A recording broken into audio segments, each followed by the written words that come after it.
এবার একটা মজার ব্যাপার দেখো, ঠিক আছে? সেটা হচ্ছে এইটা রিলেট করেই পড়তে থাকবা। যেমন এগুলো কথা যদি বললাম, সেগুলোর মধ্যে কি হবে? ধরো বাসের মধ্যে আসো, বাসের মধ্যে থাকলে কি হবে? একটা বাসের মধ্যে থাকলে তুমি কি হবে? আর আর যদি তুমি কারের মধ্যে থাকো, কার, তাহলে এইটা হচ্ছে কার, এটা হচ্ছে বাস। দেখো চারটা, দুটোই কিন্তু 4 ডাইমেনশন, এটাও 4 ডাইমেনশন, এটাও 4 ডাইমেনশন। তাহলে বাসের মধ্যে তুমি আসো, সেটা কি হবে? বাসের মধ্যে হবে অন। ট্রেনের মধ্যে আসো, সেটা কি হবে? ট্রেনের মধ্যে হবে অন। কিন্তু কারের মধ্যে তুমি আসো, কারের মধ্যে হবে ইন, নট অন।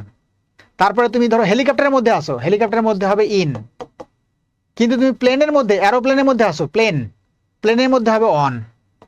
দেখো কত গন্ডগোল আছে। কি কি বলছি বলো দেখি। যদি বাসের মধ্যে হও, ধরো বাসের দ্বারা যাতায়াত করলাম, সেটা হচ্ছে বাই। কিন্তু বাসের মধ্যে তুমি আসো, বাসের ভিতরে আসো, সেটা কি হবে? অন হবে। ট্রেনের ভিতরে আসো, সেটা কি হবে? On train. প্লেনের ভিতরে আসো, সেটা কি হবে? On plane. বাট হেলিকপ্টারের মধ্যে তুমি আসো, সেটা কি হবে? In, in helicopter. তুমি কারের মধ্যে আসো, সেটা কি হবে? In the car. কিন্তু যদি তুমি বাসের মধ্যে যাও, সেটা হচ্ছে on the bus, on the train. কেন এটা হচ্ছে?